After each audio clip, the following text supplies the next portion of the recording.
le président Maurice Kamto à la magistrature suprême, même si on va parler de votre candidature tout à l'heure, oui. Est-ce qu'on peut s'attendre à voir les Africains, comment dire, pour ceux qui rêvent de voir disparaître le franc CFA, est-ce qu'avec Maurice Kamto c'est possible? Je vais être direct et clair parce que quelquefois j'ai eu l'impression qu'on ne m'entend pas très bien quand je parle du franc CFA. Oui. Il faut sortir du franc CFA. Je crois que je suis clair là-dessus. Très clair. Ça, c'est la décision politique. Mais ce que j'ajoute toujours, et c'est ce que l'on retient, c'est que je dis, mais il y a un certain nombre de choses qu'il faut faire pour que la sortie, non, pour que la sortie ne soit pas catastrophique pour nos économies. Et j'explique pourquoi. Oui. Il y a une partie qui nécessite le travail des experts. Par exemple, à l'heure actuelle, le franc CFA réunit 14 pays en Afrique. Plus la France, ça fait 15, mais les pays africains sont 14. Si nous enlevons les Comores parce qu'ils sont loin, et nous limitons à l'Afrique de l'Ouest et à l'Afrique centrale, c'est 13 États. Oui. Et une des réponses que nous attendons des experts, c'est de savoir s'il faut sortir et avoir une monnaie à nous pour les 16 États, exactement.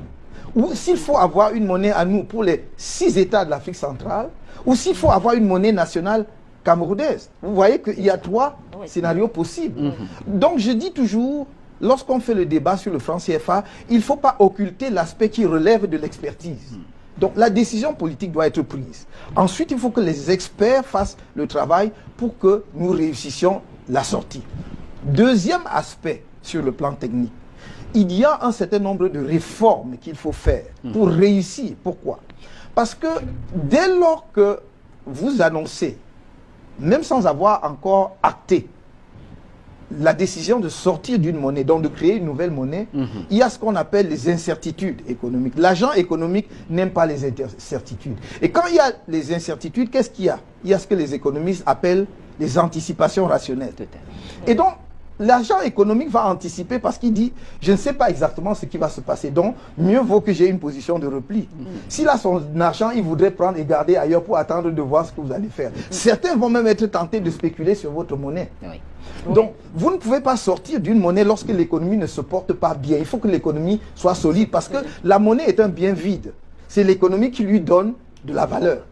Donc, il faut faire des réformes économiques pour que la sortie soit une sortie réussie et que ça ne pénalise pas la ménagère. Parce que s'il y a une monnaie, si nous sommes demain avec une monnaie où il faut peut-être 1 million de francs pour aller acheter une baguette de pain, soit comme on a vu quelquefois, cette monnaie-là ne vaut rien. Donc nous devons avoir une monnaie et nous savons, je ne dis pas que les Africains ne savent pas le faire. Des pays comme le Ghana, pour ne pas prendre le Nigeria qui est un grand pays, gèrent très bien leur monnaie. Et avec tous les avantages qu'ils en tirent. Donc, parce que avoir sa monnaie vous donne la souveraineté monétaire, mais également sur le plan économique vous donne des marges de manœuvre, parce que la monnaie est un instrument de politique économique. Donc il est important que l'on comprenne cela. Ça n'est pas être contre quelqu'un, c'est simplement chercher à développer nos pays. C'est légitime, c'est normal. Et je crois que nos téléspectateurs ont bien compris la position du président Kao, parce qu'il est souvent mal compris. Le franc CFA de cette monnaie utilisée en Afrique centrale. Est-ce qu'il faut aller vers sortir de la zone franc, demander une simple révision des accords pour permettre aux pays de la CEMAC de bénéficier davantage ou de mieux gérer leurs réserves de change logées au compte des opérations en France? Je crois que définitivement, je suis le bon client des médias pour cette question, parce que je remarque en passant que j'ai pas souvenance que on pose tellement la question de la gestion du franc CFA à ceux qui devraient s'en préoccuper les premiers, c'est-à-dire ceux qui sont en charge de la gestion des affaires du pays, le ministre des Finances, le ministre de l'Économie. Moi, je les entends pas là-dessus.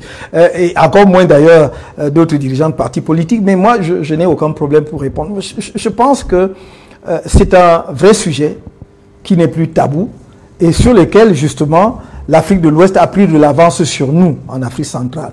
Je ne peux que me réjouir de constater qu'enfin l'Afrique centrale pense à mettre en place, effectivement, une commission pour réfléchir là-dessus. Je pense aussi que les autorités françaises, elles-mêmes l'ont dit d'ailleurs, ont compris qu'il est temps que ce débat ait lieu, que l'on voit dans quelle direction on avance. Sachez que le CFA n'était pas la seule zone monétaire commune existant au monde. Il y a eu la zone sterling, la zone livre sterling, mais elle était plus souple. En fait, la compensation se faisait entre les États, un peu comme dans la tradition britannique, c'est pas toujours rigide écrit. Lorsque les réserves d'un pays avait fondu, avait diminué drastiquement. Le pays qui avait davantage de réserves lui en prêtait sans que ce soit un problème. Mais après, et ça se jouait, la compensation en fait se faisait tout à fait naturellement. Après un moment, je crois qu'ils ont compris que on ne pouvait pas continuer à maintenir la zone. Et chaque pays est parti de son côté pour gérer sa monnaie, d'autant plus qu'ils avaient eu effectivement l'expérience au cours de cette période commune, l'expérience de l'apprentissage, de la gestion de la monnaie. C'est pour cela que vous voyez le Ghana qui a sa monnaie, le Cedi, qui gère très bien depuis de nombreuses années, sans problème. Le Kenya avait le shilling, etc. Et eux tous. Donc, je crois que nous devons faire cette réflexion sans préjugés, sans agressivité inutile, sans donner l'impression que c'est dirigé contre X ou Y, mais c'est simplement pour la bonne santé des économies des pays concernés, parce que nous avons besoin de nous développer. Et si nos économies deviennent, comme nous le souhaitons, exportatrices, la monnaie est un élément déterminant que l'on utilise par rapport aux exportations. Parce que si vous avez très certainement entendu souvent parler de ce qu'on appelle la dévaluation compétitive. Si vous voulez exporter davantage, vous pouvez dévaluer votre monnaie parce que la marchandise importée coûtera moins cher à l'exportation et les gens auront tendance à acheter davantage. Mais si vous êtes bloqué dans un corset monétaire rigide qui ne vous donne pas la flexibilité nécessaire, vous ne pourrez pas exporter davantage. Donc, je crois que ce n'est pas une question idéologique, ou si elle est idéologique, c'est idéologique vraiment au bon sens du terme, c'est-à-dire où on doit penser, où on doit avoir des idées sur un sujet donné en vue d'atteindre un objectif positif qui, en l'occurrence, est le développement des nations. Maurice Kamto, faut-il rester dans la zone franc-CFA et réviser simplement les accords, ou alors sortir de la zone et créer sa propre monnaie? C'est un débat qui est ouvert. Vous avez dit que des ministres ont été mis en place. Attendons de ce qu'ils vont en dire. Mais je crois que dans notre propre programme de campagne, nous avons dit très clairement qu'il fallait envisager la sortie de la zone franc. Pourquoi? Parce que, encore une fois, qu'est-ce que cela veut dire? Qu'est-ce qu'on entend par là? À l'heure actuelle, on dit que les réserves sont déposées auprès du Trésor français. On a aménagé jusqu'en 1973 à peu près, c'était même pas rémunéré. Après, il y a eu, je crois, il y a une petite rémunération. Avant, c'était la quasi-totalité des réserves. À peu près, aujourd'hui, c'est 50% et tout cela. Mais nos économies ont besoin de croître. Et est-ce que c'est offensif et indécent de dire que 60 ans après les indépendances, une monnaie qui avait été créée dans des conditions où nos pays n'étaient même pas encore indépendants, mérite effectivement que l'on regarde à deux reprises comment l'a réaménagé, premièrement, et deuxièmement, car au fond, le grand lien, puisque tout le monde, quand on parle de sortir de la zone franc, on croit qu'on s'attaque à la France ou à telle puissance. Mais au fond, on n'est plus dans le système où les réserves étaient déposées auprès du Trésor français et où nous utilisions le franc, c'est-à-dire la monnaie française qui était le franc, qui donc garantissait le franc CFA. Aujourd'hui, le franc CFA n'est plus adossé au franc, c'est adossé à l'euro, qui est une monnaie commune. Donc le seul lien en réalité, si j'ose dire ombilical, c'est le dépôt des réserves au Trésor français.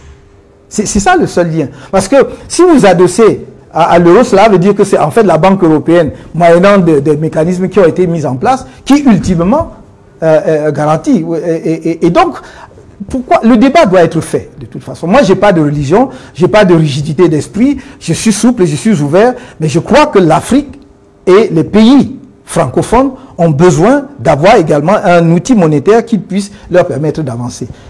Et enfin, si vous permettez juste 30 secondes, si les pays de l'Afrique de l'Ouest l'ont compris, pourquoi est-ce que les pays de l'Afrique centrale, s'ils venaient également effectivement envisager la création d'une monnaie, à eux ça deviendrait un crime? Je ne vois pas pourquoi l'écu ne pourrait pas avoir son pendant en Afrique centrale. Bonjour cher peuple africain, aujourd'hui j'aurai le plaisir de vous présenter celui qui sera le tout premier président démocratiquement élu du Cameroun après plus de 80 ans de dictature. Il s'agit de Maurice Kamto, un professeur émérite, avocat international chevronné, celui qui a toujours défendu les intérêts des pays africains, et même quand ceux-ci faisaient face à la France d'ailleurs, et il a été reconnu à plusieurs reprises par ces pays africains qui lui ont décerné des médailles pour le travail bien fait.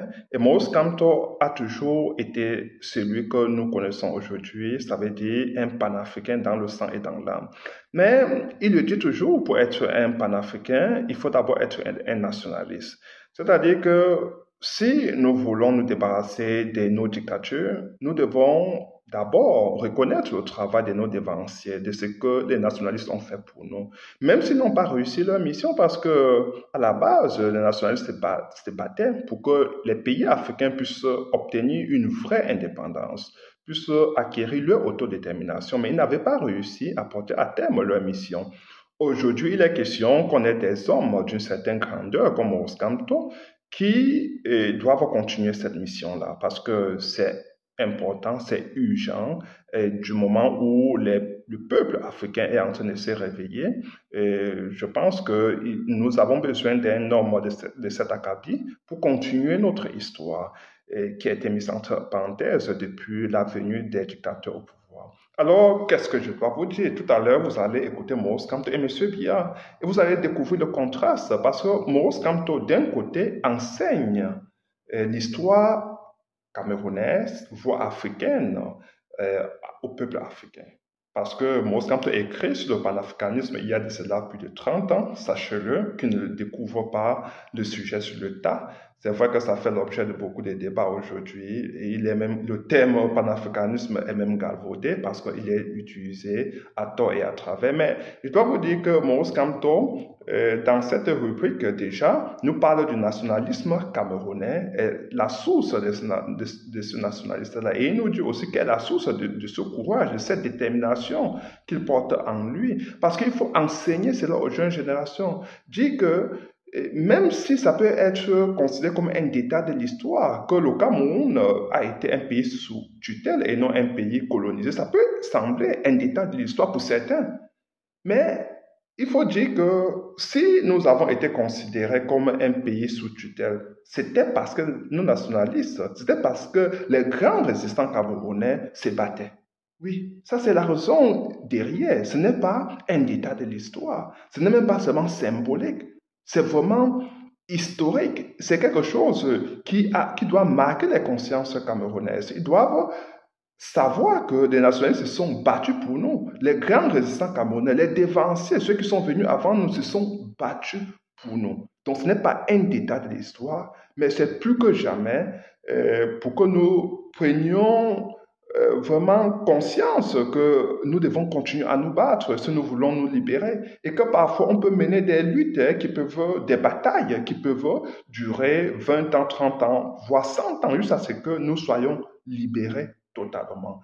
Et c'est à cela que vous voyez la différence entre un homme d'une certaine étoffe comme Maurice Kamto et on dit politicien, comme M. Biya, vous allez découvrir ces contrastes. Ça est vraiment, c'est alarmant, ça fait froid dans le dos de savoir que nous avons eu quelqu'un qui n'a jamais aimé les Camerounais, comme M. Biya, quelqu'un qui n'a jamais voulu que le peuple camerounais découvre sa vraie histoire. Et si nous ne savons pas d'où nous venons, nous ne pouvons pas savoir où nous allons. C'est aussi simple que ça. Alors, je vous laisse à présent écouter Maurice Kamto et M. Biya, et vous allez voir vraiment ce contraste hallucinant qui révèle vraiment le niveau même, pas le niveau intellectuel, mais qui révèle un certain déficit même dans la connaissance de l'histoire camerounaise de la part de M. Biya, mais surtout qui nous fait comprendre, bien évidemment, pourquoi nous sommes aujourd'hui plongés dans une dictature sans précédent, pourquoi nous avons été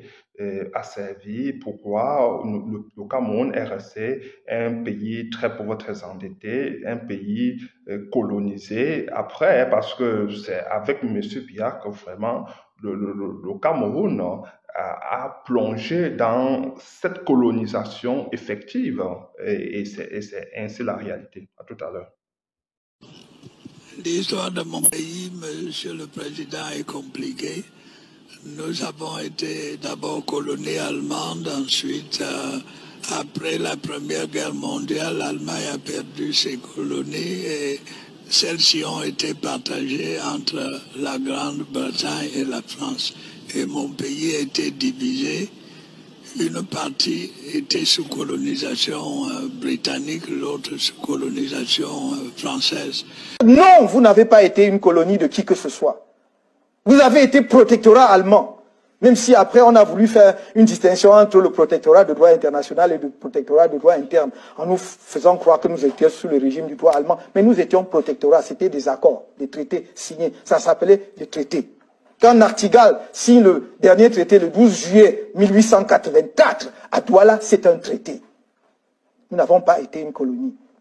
Et à partir de 1916, lorsque l'Allemagne perd la guerre, il y a un condominium franco-britannique qui s'installe pendant une courte période pour qu'à partir de 1922, nous soyons un territoire sous mandat.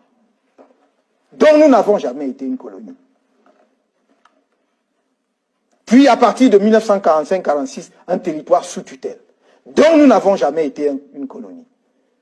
Il faudrait donc qu'on repositionne nos relations en se souvenant de cela. Et que les Camerounais eux-mêmes aient la conscience de ce que le nationalisme camerounais n'est pas un artifice.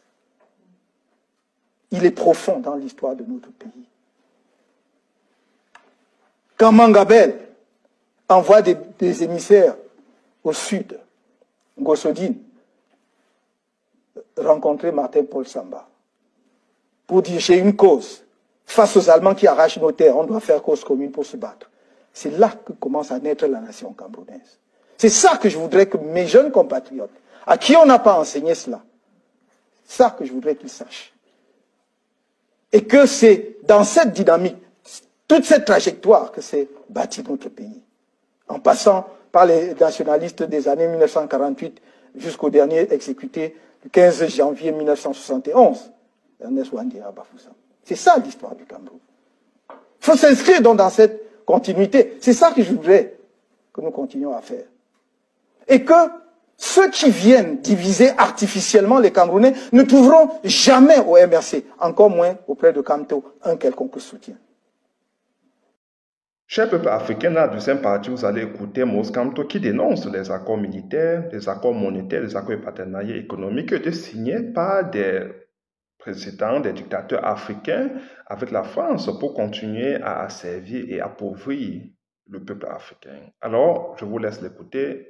À tout à l'heure dans la troisième partie. Ce sujet, droit international et décolonisation inachevé.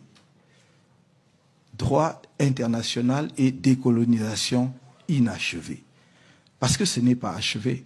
On a pensé que le Conseil de tutelle des Nations Unies était devenu une institution obsolète, que le comité de décolonisation même n'avait plus sa raison d'être, qu'après l'indépendance des pays comme l'Angola, la Namibie en particulier, après une rude bataille des États africains contre l'Afrique du Sud, avec les États de la ligne de front, l'OUA, puis aujourd'hui l'Union africaine, pouvait se reposer de luttes acharnées depuis de plusieurs décennies pour décoloniser l'Afrique.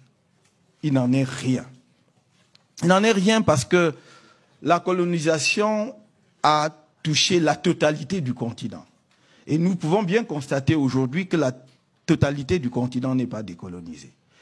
Et je vais dire, on ne peut pas, et j'y reviendrai dans un instant, mais on ne peut pas parler de colonisation, de décolonisation sans parler d'abord de la colonisation ou de la colonie. Je ne vais pas décrire le processus politique et historique de la colonisation. Vous le connaissez.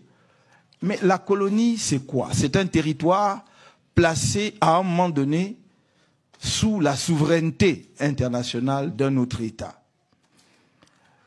Donc, il s'établit entre ce territoire et les populations qui y habitent des liens de dépendance par rapport à la puissance administrante. Les régimes ont changé en fonction des parcelles des territoires concernés. Et je parle de territoires placés sous la dépendance ou la domination d'une puissance étrangère à la suite d'une conquête territoriale. C'est important de souligner la notion de conquête territoriale. Parce qu'on peut être placé sous la dépendance d'une puissance extérieure à la suite de négociations, d'un traité qui vous place sous la dépendance. Car dans ce cas-là, on va parler de protectorat. Vous cédez vos affaires internationales, la conduite de vos affaires internationales à une autre puissance. Et dans le cas d'un pays comme le mien, le Cameroun, effectivement, on a été placé sous la domination de puissances étrangères, mais sans être une colonie. Parce que en 1884, les Allemands signent bien un traité avec ce qu'on a appelé les chefs indigènes, en fait les rois côtiers. Et le 12 juillet 1884, le traité qui marque la présence coloniale allemande sur le territoire camerounais est signé, je dois le rappeler, est signé entre des firmes commerciales, la firme Voreman et les chefs camerounais, les chefs Douala locaux. Mais comment est-ce que cet accord commercial devient un traité international? Parce que le représentant de l'empereur allemand, Nachtigal, qui est en Afrique du Nord, fait le voyage à Douala pour, par sa présence, transformer un acte, j'allais dire, de droit privé entre les commerçants, la firme Voreman qui vend les tissus et toutes autres choses, avec les chefs indigènes, en un traité international.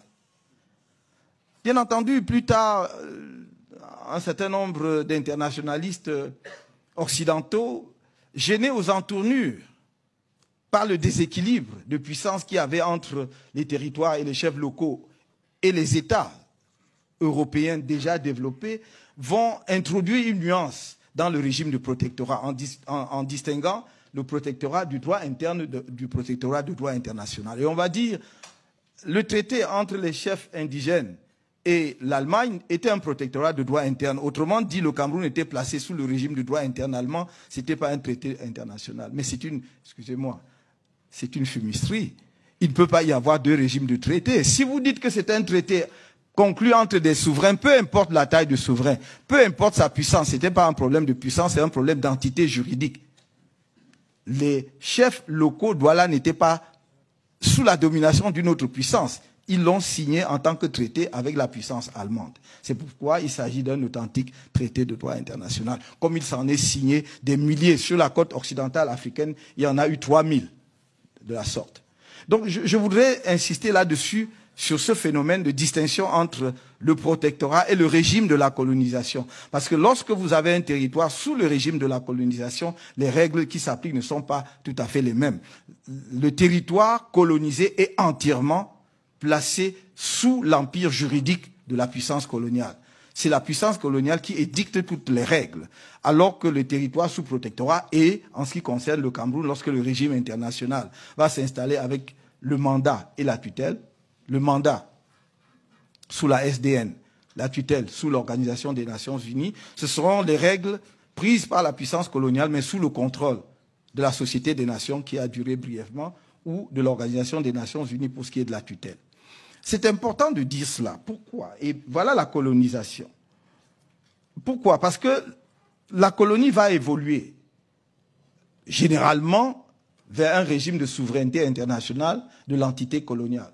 Soit sous la poussée des populations coloniales, soit sous la contrainte ou l'évolution du contexte et du droit international. Et donc va intervenir ce qu'on appelle la décolonisation.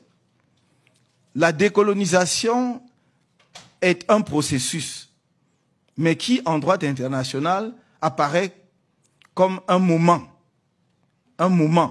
précis, fixe, j'y reviendrai. Un processus, pourquoi? Parce que généralement, les populations vont pousser la puissance coloniale à leur rétrocéder leur souveraineté internationale ou à partir, donc pour leur permettre de s'occuper de leurs propres affaires. Du point de vue du droit international, la décolonisation renvoie en quelque sorte à un instantané juridique. La décolonisation commence le jour de l'application de l'accord de décolonisation qui fixe une date. Et c'est pour cela que vous allez voir que dans chaque pays entièrement colonisé, il va avoir une date de l'indépendance. Ce n'est pas banal. Le Cameroun est indépendant le 1er janvier 1960. C'est à compter de cette date que le Cameroun devient un État souverain au sens du droit international. C'est l'instantané juridique basé sur ce que l'on appelle l'outil possidetis iuris. Cela veut dire que ce que vous possédez au moment où on prononce l'indépendance, c'est ça qui est votre territoire et c'est cela qui fait de vous un souverain international. C'est la photographie de la situation telle qu'elle se présente à la date critique. La date critique, c'est la date de l'indépendance. Vous me direz que c'est une fiction, et en effet, c'en est une. Mais le droit international vit de fiction. Par exemple, fiction, on va faire comme si les États étaient égaux. Mais tout le monde sait parfaitement que les États ne sont pas égaux. Mais en disant qu'ils sont égaux, ça nous simplifie la tâche, ça nous simplifie la vie.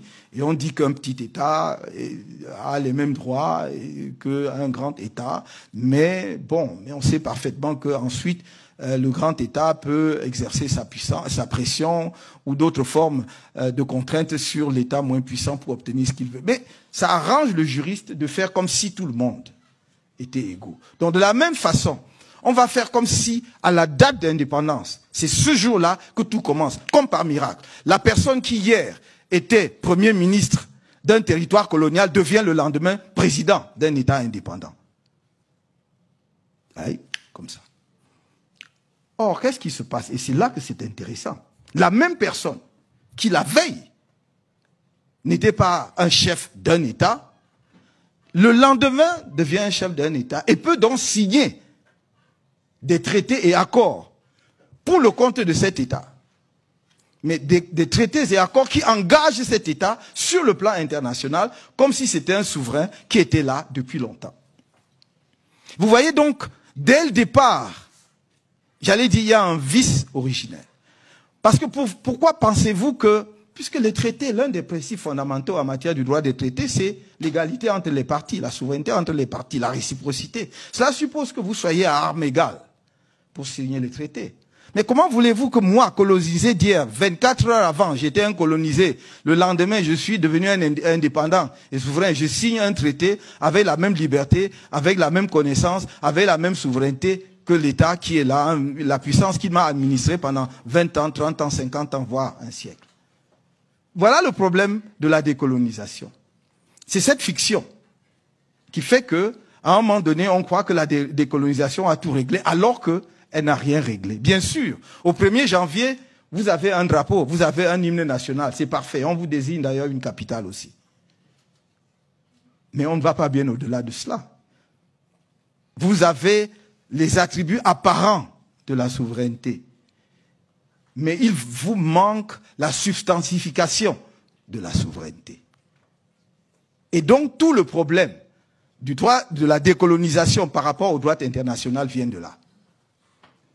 Et n'oubliez pas que le droit international et la pensée juridique internationale, notamment occidentale, qui est une pensée provinciale, c'est une région du monde qui projette sur le reste du monde sa propre vision du monde. C'est ça. Les principes, la souveraineté de l'État, tout ce que vous vous imaginez, c'est Grotius, Hugo de Grotius, un Hollandais, 16e siècle, qui dit, parce que son pays étant une puissance de navigation, tout petit pays, mais a des problèmes commerciaux, prône le principe de la liberté des mers. Donc il dit cela pour régler un problème de la Hollande. Il ne dit pas cela par générosité, parce que le principe que les mers soient libres est bon pour tout le monde. C'est pour régler un problème commercial néerlandais. Et je peux citer plein d'autres principes comme cela. Et c'est ce principe qu'il projette sur le reste du monde et on dit c'est le droit international. Et donc il faut bien être conscient de la dépendance que nous avons vis-à-vis de la pensée occidentale par rapport au droit international. Si nous ne développons pas une vraie pensée critique par rapport à cela, on ne comprendra pas. Il faut questionner les principes. D'où viennent-ils? Pourquoi? Est-ce qu'ils sont encore pertinents et opérationnels aujourd'hui? Donc de la même façon, la colonisation va développer quoi? Le principe de la terra nullius. Terre vacante et sans maître. Terre n'appartenant à personne. Et vous allez arriver sur les côtes occidentales africaines ou orientales, peu importe. Et les gens sont dans leur village. Mais ils n'ont pas posté des armées partout pour voir celui qui empiète sur leur territoire. Et vous dites, je n'ai rencontré personne. Mais bien sûr que vous n'avez rencontré personne parce que ce n'était pas leur souci. Ils vaquent à leurs occupations quotidiennes. Mais c'est bien leur territoire. Mais vous décrétez que c'est terra nullius. C'est une terre vacante, 100 mètres, dont j'en prends possession. Voilà la colonisation. J'en prends possession. Donc, le seul titre juridique que j'ai sur ce territoire, c'est la conquête, le fait que j'ai pris possession un jour en déclarant que c'est un territoire 100 mètres. Et fort de ce principe que je me suis forgé, qui est un terme, comme vous voyez, c'est une expression du droit romain. Et d'ailleurs, le droit international, comme une grande partie du droit latin, doit beaucoup à Rome, l'Empire romain. Tout ce qu'on a, à 90%, c'est du droit romain, interne d'ailleurs, pour régler les problèmes internes qu'on a transposés par adaptation au droit international. Parce que finalement, la notion de terra nullius, de terre 100 mètres, vient de quoi? Le titre que vous allez obtenir du fait de la terra nullius, c'est ce qu'on appelle aujourd'hui, y compris aujourd'hui, l'usucapion. C'est-à-dire la prescription acquisitive. Le fait que je me sois installé sur un territoire qui n'appartenait à personne devient ma propriété du fait de l'occupation. Mais je dis, dans le cas de l'Afrique, les territoires n'étaient pas 100 mètres. C'est simplement que si moi je suis dans la forêt du Sud, je mène ma chasse, je ne suis pas obligé de planter un drapeau ni de mettre des bornes frontières, comme chez vous. Donc, vous ne devez pas en conclure que c'est un territoire 100 mètres. Donc, on l'a fait. Donc, à l'indépendance, donc, on va prononcer cela. Et on va dire, la puissance coloniale a occupé un territoire qui n'appartenait à personne. Bon, maintenant, on a évolué, il va vous concéder l'indépendance. Mais il va s'organiser pour que cette indépendance ne signifie pas la fin du contrôle sur ces territoires. Et vous allez voir que même l'aspect que l'on croyait acquis, c'est-à-dire la décolonisation territoriale, n'est pas terminé. À plus forte raison, le maintien des liens de dépendance, le maintien des liens de dépendance, qui fait que même dans la post-colonie, la colonisation continue encore. C'est autour de ces deux idées que je voudrais faire mon exposé très rapidement. L'inachèvement de la décolonisation territoriale et le maintien des liens de dépendance juridique dans la période post-coloniale. L'inachèvement de la décolonisation territoriale. Je vais juste vous donner quelques exemples pour illustrer cela. Premier exemple, la décolonisation, comment pourrais-je qualifier cela? La décolonisation débarras. C'est-à-dire que la colonie devient un problème, on veut s'en débarrasser et on ne se soucie pas trop de comment effectivement on s'en débarrasse. L'exemple typique, c'est le Sahara occidental. Territoire anciennement sous la domination de l'Espagne. Et lorsqu'en 1974, de 73 à 74, l'Espagne décide de partir, l'Espagne n'organise pas les conditions de la décolonisation du Sahara occidental. L'Espagne se retire. Il est vrai que l'Espagne avait ses propres problèmes internes, sévères à ce moment-là, car le processus démocratique était en train d'émerger en Espagne. Et ils étaient beaucoup plus préoccupés de voir comment mettre un terme à cette période de dictature féroce qui avait vu justement les généraux diriger l'Espagne que de savoir comment, dans quelles conditions le Sahara accédait à l'indépendance. Mais il en résulte que nous avons là une épine que l'Afrique traîne encore jusqu'aujourd'hui parce que se retirant dans ces conditions, il y avait un vacuum, un vide juridique que certains voisins ont vite fait de combler. D'abord la Mauritanie, dans un premier temps, en même temps que le Maroc, puis la Mauritanie s'est retirée en disant voilà, c'est un territoire, c'est pas le mien, et le Maroc y est resté. Et l'Assemblée générale va demander un avis consultatif sur le statut du Sahara occidental, qui va donner lieu donc à ce fameux avis de 1975 de la Cour internationale de justice, qui justement bat en brèche la notion de terra nullius, en disant non, le territoire du Sahara occidental n'était pas un territoire 100 mètres, parce que le Maroc soutenait cela en disant nos populations nomades allaient jusque dans le Sahara occidental et les populations du Sahara occidental avaient des liens d'allégeance au souverain marocain. Et donc, le Sahara occidental est territoire marocain.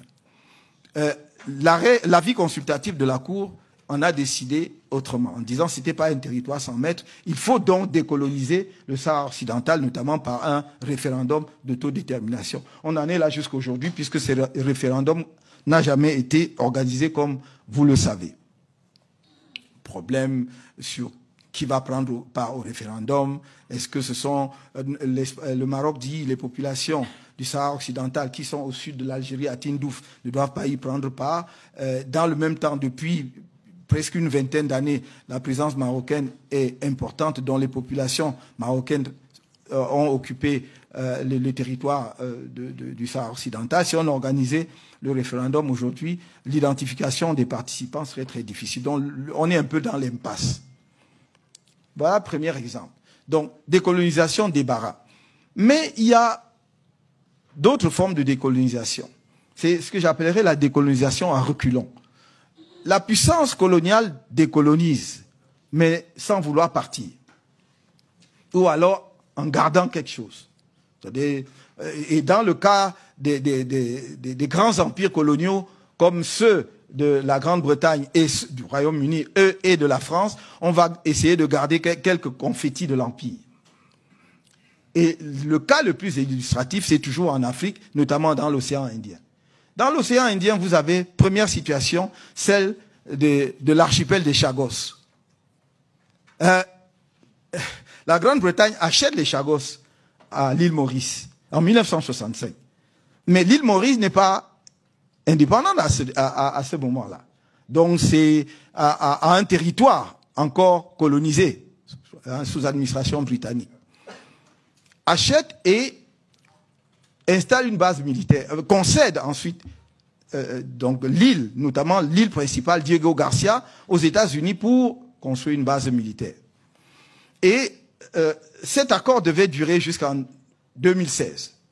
Et en 2016, la Grande-Bretagne a renouvelé le traité jusqu'en 2036. Et c'est là que l'île Maurice dit non, nous sommes devenus un territoire, un État indépendant. Vous ne pouvez donc pas concéder quelque chose qui ne vous appartient pas. Donc là aussi, les deux parties, l'Assemblée générale des Nations unies a demandé un avis consultatif sur le statut de Chagos et l'avis consultatif a été très clair. C'est tombé le 25 février 2019, qui a été très clair en disant que la Grande-Bretagne doit plier bagage, donc on doit quitter l'archipel des Chagos le plus rapidement possible parce que c'est territoire de l'île Maurice. Deuxième exemple, dans l'océan Indien, c'est Mayotte. L'île de Mayotte fait partie des Comores, de l'archipel des Comores. En 1974, la France organise le référendum d'autodétermination dans les Comores. C'est un archipel composé de 4 îles. La Grande Comore, Moélie, Anjouan et Mayotte. Les populations des Comores votent. Dans les 3 îles, Grande Comore, Moélie et Mayotte, elles votent à environ 99% pour l'indépendance. Sur l'île de Mayotte, les populations votent à 63% pour le maintien dans la République française. Mais je dis bien, il s'agit d'un archipel, donc d'un seul État. Donc, normalement, on devait additionner les voix de l'ensemble des 4 îles pour déterminer si les populations des Comores ont décidé d'être indépendantes ou de rester dans la République française. Mais là, pour le coup, on a fait du sissonnage. On a dit, voilà, on reconnaît l'indépendance des 3 îles qui ont voté à 99% pour l'indépendance, mais la 4e, où on a voté à 63% pour le maintien, on l'enlève. Et elle devient partie du territoire français. Et comme vous le savez, en 2011, on a départementalisé Mayotte, c'est-à-dire que Mayotte est devenu la 101e département de la France et 5e département d'outre-mer de la France. Mais je dois dire que dès 1974, et de façon plus précise en 1975, l'Assemblée générale des Nations unies, par une résolution 3385 de 1975, a dit clairement que la puissance coloniale devait respecter l'unité et l'intégrité territoriale des Comores. Et donc avait décidé de ne pas reconnaître le détachement de Mayotte par rapport à l'archipel des Comores. L'Organisation de l'Unité africaine a voté dans le même sens une résolution. Et en 2011, d'ailleurs, lorsque la départementalisation a eu lieu, il y a eu une nouvelle résolution de l'Assemblée générale et surtout des prises de position de l'Union africaine qui ont condamné très clairement justement la souveraineté française sur Mayotte et la départementalisation. Vous voyez donc que par ce comportement, les puissances, qu'elles soient britanniques hier jusqu'à l'avis consultatif, on verra d'ailleurs ce que les Britanniques vont faire de cet avis, puisque un avis consultatif n'est pas un arrêt de la Cour internationale de justice, il n'est donc pas contraignant, même si en pratique jusque-là tout le monde respecte les avis consultatifs de la Cour internationale de justice.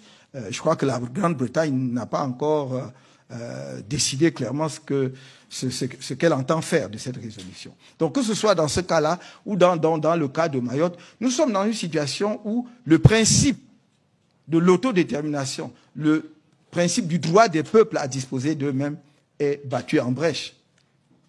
Donc il y a une rébellion de la puissance contre les règles du droit international quand ça les arrange.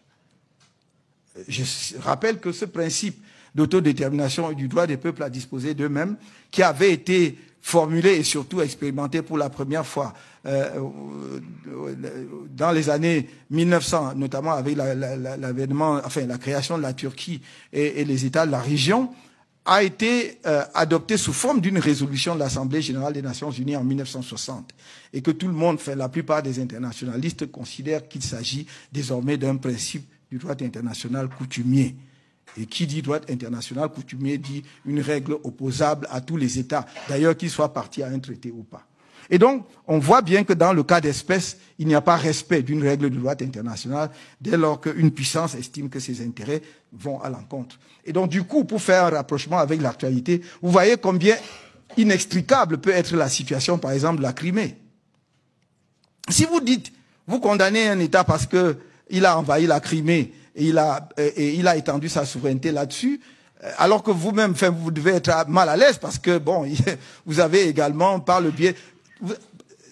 Regardez très bien. Dans le cas de la Crimée, le pays qui a envahi la Crimée organise un référendum. On peut appeler ça semblant de référendum, peu importe, ça en est un, n'est-ce pas? Formellement, comme ailleurs. Donc il va vous opposer, bah oui, il y a un référendum, les populations de là ont décidé qu'elles veulent bien se rattacher à la Russie. Je ne vois pas au nom de quoi vous devez vous en offusquer. Et du coup, comme chacun a un cadavre dans les placards, on va dire, bon, voilà, il vaut mieux se taire. Bon, nous, on a fait là et on fait. Donc, il faut bien voir comment, effectivement, la puissance peut également à la fois être une source de protection et de défense du droit international, mais une source de désordre juridique international. Je ne vais pas m'attarder sur le cas des îles Éparses, parce que c'est une situation pendante. Les affaires qui sont pendantes, je n'en parle pas, parce que c'est aux instances internationales qui ont été saisies d'en décider. Mais les îles Éparses, c'est toujours dans l'océan Indien, au large de Madagascar. Madagascar a accédé à l'indépendance en 1960, mais sans les îles Éparses. Et comme vous le savez, le chef de l'État français récemment s'y est rendu et a déclaré que c'était un territoire français. Et donc, du coup, je crois que le problème est en train de rebondir très probablement. Je crois que les deux pays ont mis en place une équipe, une commission qui va en discuter, mais il n'est pas exclu que ça finisse devant la Cour internationale de justice. Voilà très rapidement. Je dois ajouter que ça, c'est la décolonisation territoriale. Mais il y a une conséquence importante de la décolonisation territoriale inachevée, ce sont les problèmes frontaliers auxquels donne lieu la décolonisation.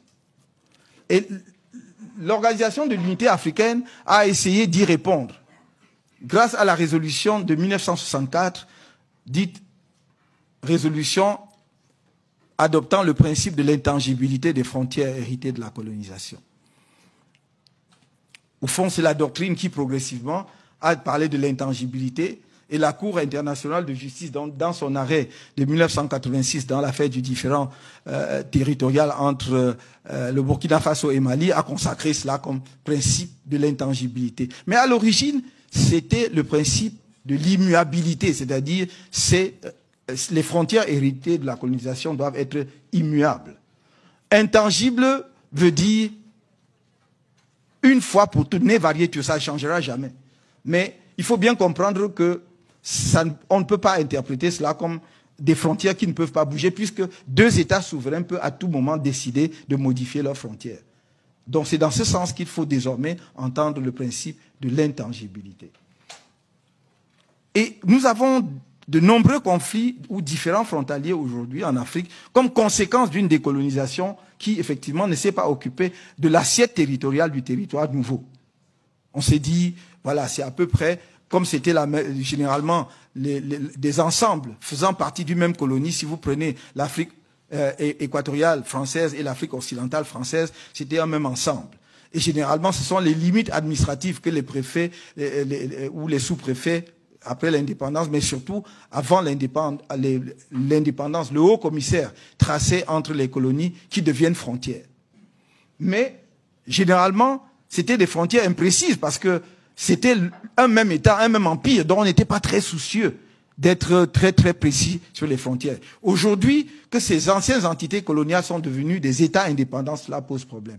Et donc il y a de nombreux différends entre États africains. Je pense, j'ai eu l'honneur et le plaisir d'assister à un certain nombre de plaider pour un certain nombre d'États africains dans de tels contentieux, mais il en existe encore. Et donc, si les étudiants de l'UQAM qui s'intéressent au droit international sont attentifs à cela, ils auront peut-être beaucoup de travail à l'avenir.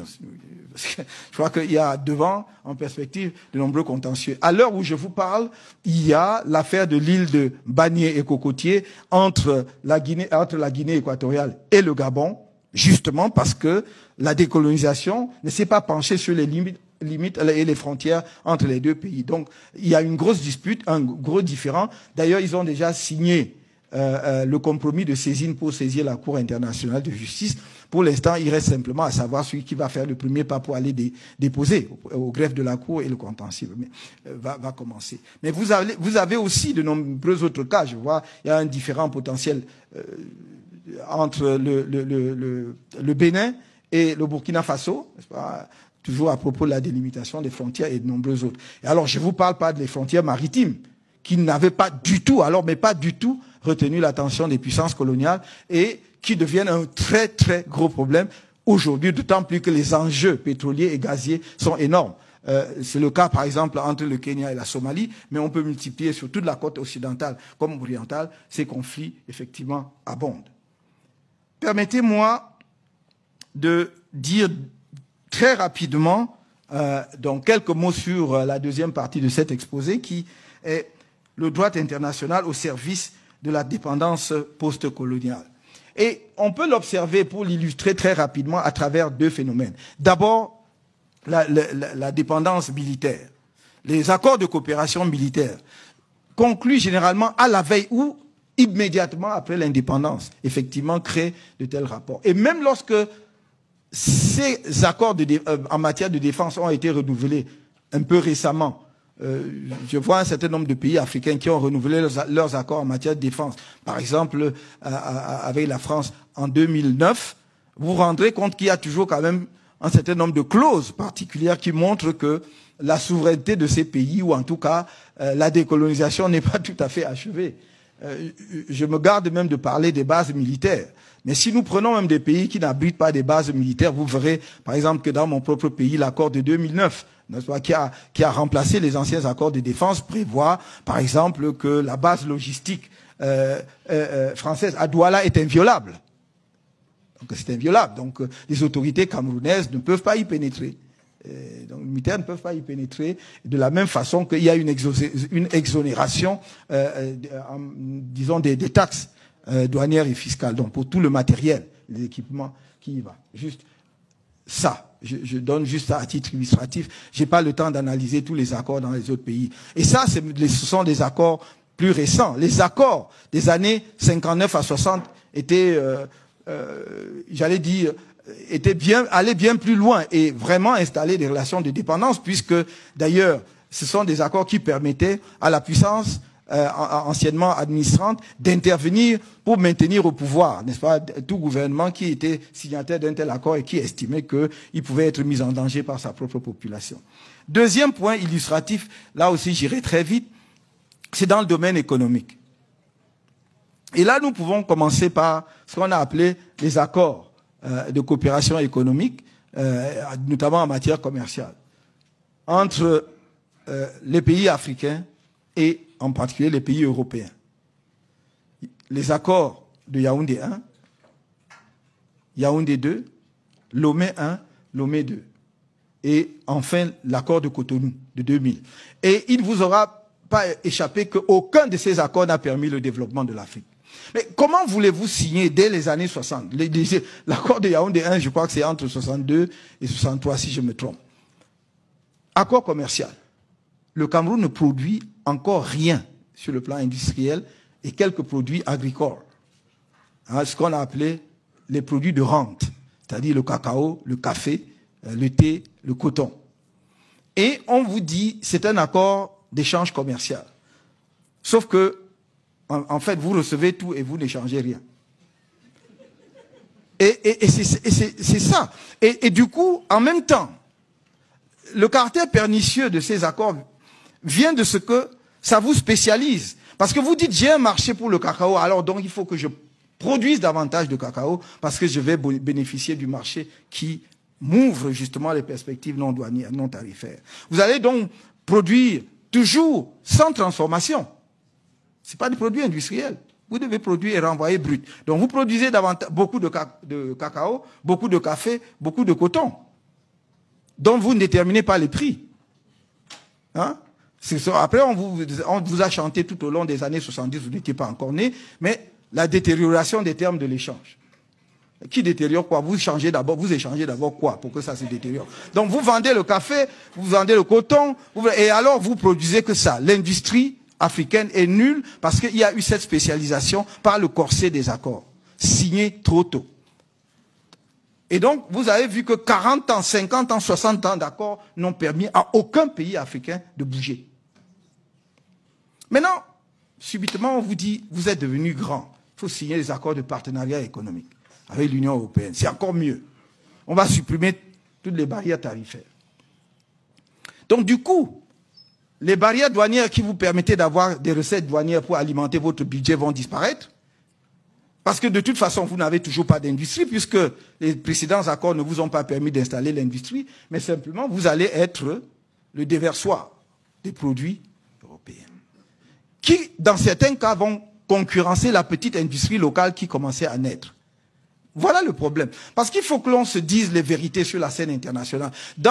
Vous ne pouvez pas, dans le même temps, déplorer l'immigration massive, y compris illégale, des jeunes Africains, qui ne trouvent pas de perspective chez eux, pas de travail chez eux, et en même temps, les inonder de façon à ce que le développement soit impossible chez eux. Ils sont consommateurs en bout de chaîne.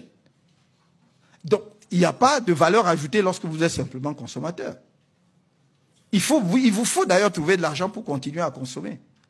Donc, voilà pourquoi je mets ces accords-là au rang des accords postcoloniaux qui solidifie les liens de dépendance coloniale. Mais il y a aussi dans le domaine monétaire, notamment en ce qui concerne les pays de la zone franc, des accords qui ont effectivement maintenu les pays africains dans cette relation de dépendance en leur enlevant le levier qui permet à tout État souverain de mener sa propre politique monétaire. Ce n'est pas seulement fantaisiste, ce n'est même pas idéologique comme j'entends beaucoup, c'est vraiment technique et économique. Bon, bien sûr, la décision est éminemment politique. La souveraineté monétaire est quelque chose de politique. Mais au final, c'est que on vous enlève un des leviers qui vous permet d'organiser votre propre développement. On vous dit, oh, vous avez la stabilité monétaire. Qu'est-ce que vous faites avec la stabilité monétaire grâce à une parité fixe?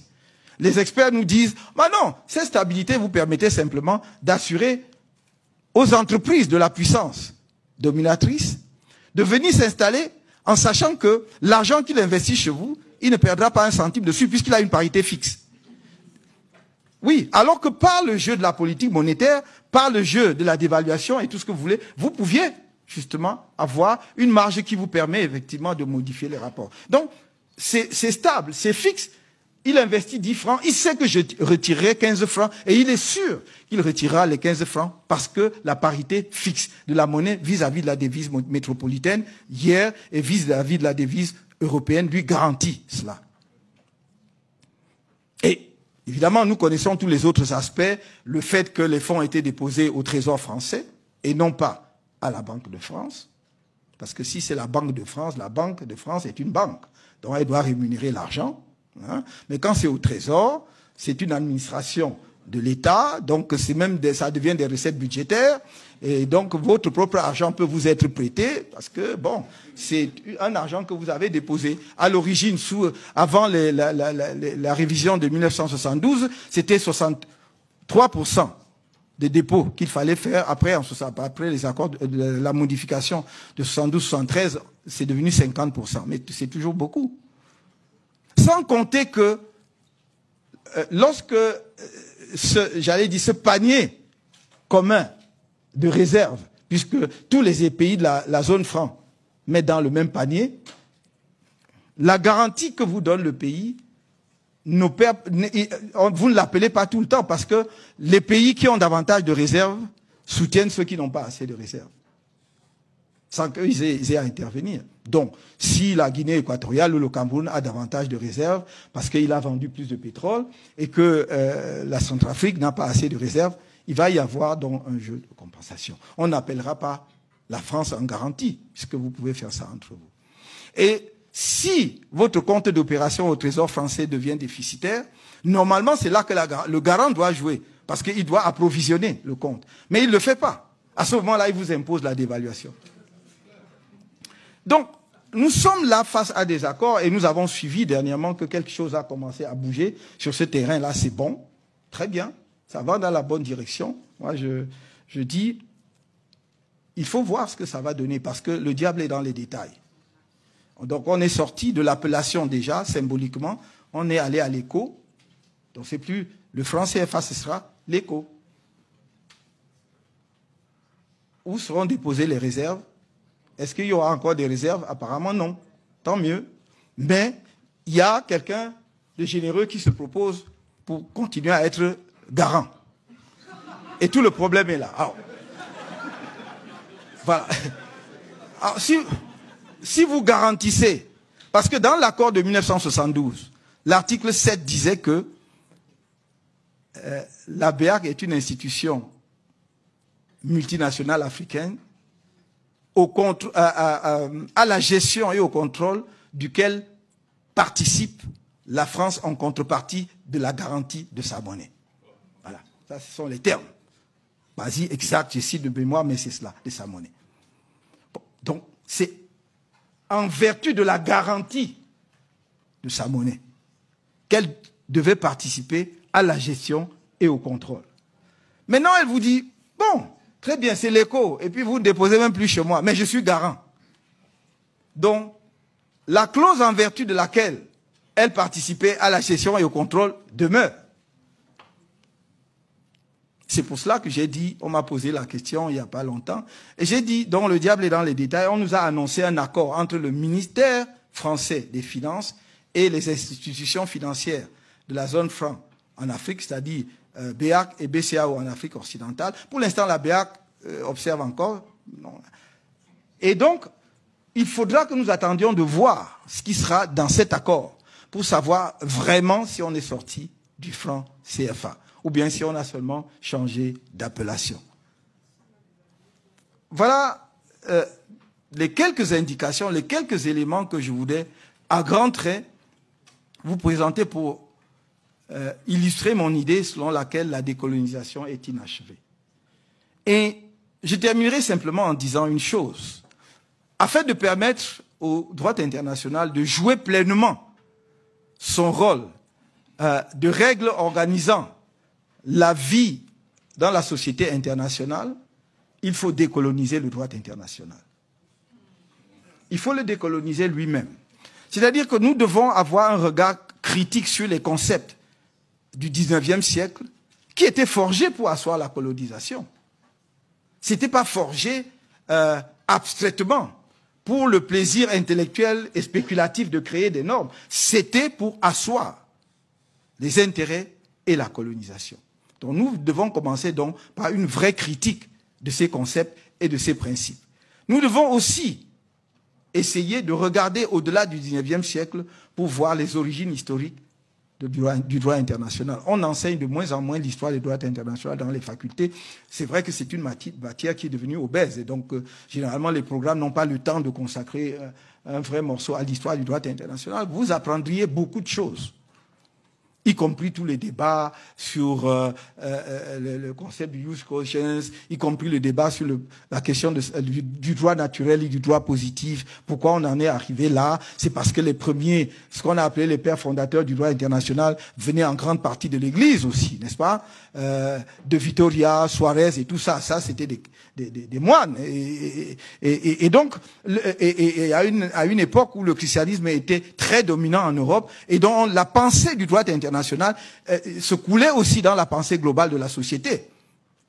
Quelqu'un comme Hugo de Groot, dont je vous ai parlé tout à l'heure, toute sa doctrine partait d'abord du principe acquis que la théologie chrétienne était la base de ce qui devait sous-tendre la réflexion en droit international. Je ne dis pas que la théologie chrétienne n'est pas bonne, je dis simplement qu'il faut le savoir et faire son propre inventaire, et analyser et savoir effectivement si ça peut continuer à régir tout cela aujourd'hui ou pas. Voilà, je crois que je n'ai peut-être pas, je l'espère, épuisé le sujet, mais il m'a suffi juste de vous indiquer qu'il y avait encore là matière à réflexion, et je vous remercie de votre aimable attention.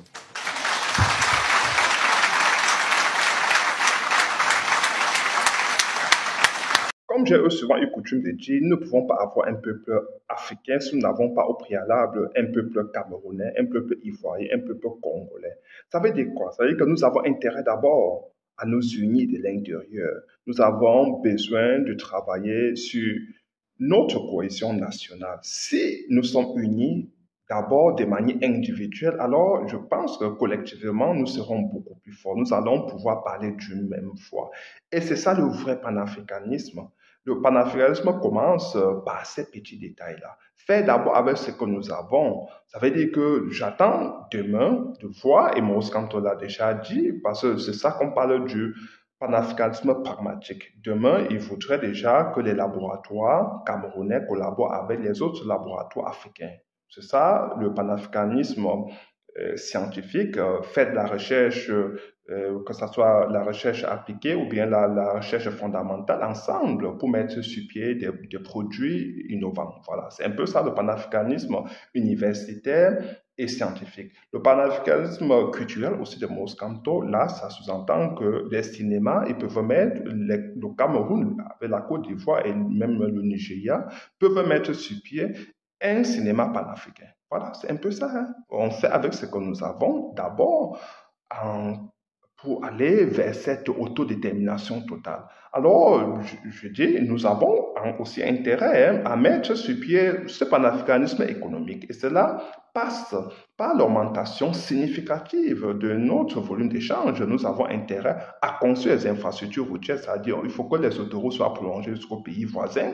Il faudrait qu'il y ait des voies ferrées qui relient les pays africains et que vraiment qu'il y ait un vrai marché et qui se passe entre ces pays africains, qui est libération ou bien libre circulation des personnes et des biens. Voilà ce qu'on appelle le libre-échange. Il faudrait que cela soit effectif avec les pays africains. Et je dis toujours, comme j'ai coutume de le dire, nous avons intérêt à avoir une armée panafricaine. Et comme l'a dit Maurice Kamto, il va commencer cette ambition de panafricanisme avec les autres États, une fois qu'il devient président de la République, c'est-à-dire qu'il s'assoit avec le Nigeria, avec d'autres pays africains.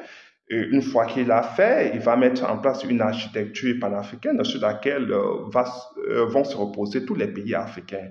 Et c'est à ce niveau-là qu'ils vont alors étendre cela dans tous les autres domaines. Par exemple, il faudrait qu'il y ait une armée panafricaine, c'est-à-dire une armée qui va défendre les frontières africaines, parce que sans frontières bien protégées, nous ne pouvons pas nous développer parce qu'il y aura toujours l'instabilité. Nous savons que nos frontières sont poreuses, et il y a la paupérisation et cela nous empêche de nous développer parce qu'il y a souvent des incursions des terroristes. Nous devons éradiquer le terrorisme, mais cela va passer par la conscientisation des masses populaires camerounaises et africaines. Nous devons savoir que en ce moment donné, nous avons intérêt à avoir des présidents qui émanent du peuple, parce que si cela est fait, vous allez voir qu'il n'y aura plus de trahisons après des meetings entre pays africains, entre présidents africains, parce que si vous avez des dictateurs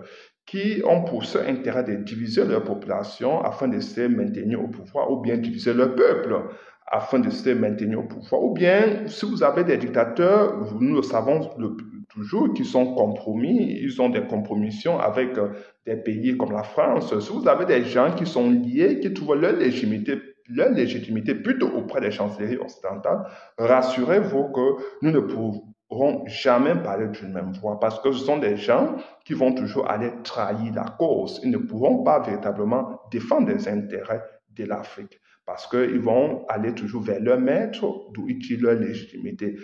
Par conséquent, nous avons intérêt aujourd'hui à avoir des présidents qui émanent de leur population, qui ont les mains libres, qui ont des coudées franches afin de mettre en place une vraie politique d'émancipation. Peuple africain, j'ai voulu partager avec vous quelques petites sorties de Mose Kamto liées uniquement aux questions de souveraineté de l'Afrique. Oui, gardez-le pour dit. La libération de toute l'Afrique marquera le début de la libération du Cameroun. Si vous voulez découvrir davantage qui est Mose Kamto, je vous invite à l'accueillir ce 31 mai à Paris, sur la place de la République. Il sera là-bas pour s'adresser à tous les Africains. Parce que Mose Kamto a un seul souci, qui est celui de la libération de toute l'Afrique. Et je vous assure que Mose Kamto l'a déjà dit, dès qu'il devient président de la République du Cameroun en octobre prochain, il se déplacera en toute humilité pour aller vers ses pairs dans la sous-région. Parce que, rappelez-vous que le Cameroun des années 70-80 était le leader de l'Afrique centrale. Il doit le redevenir. C'est un leader naturel.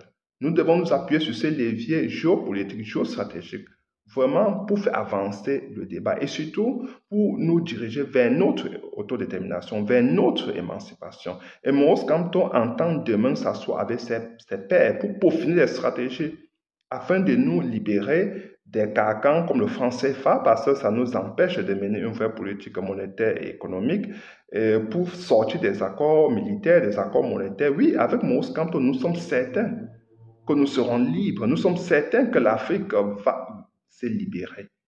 Et je peux vous rassurer, chers compatriotes, Mose Kamto a des mains libres.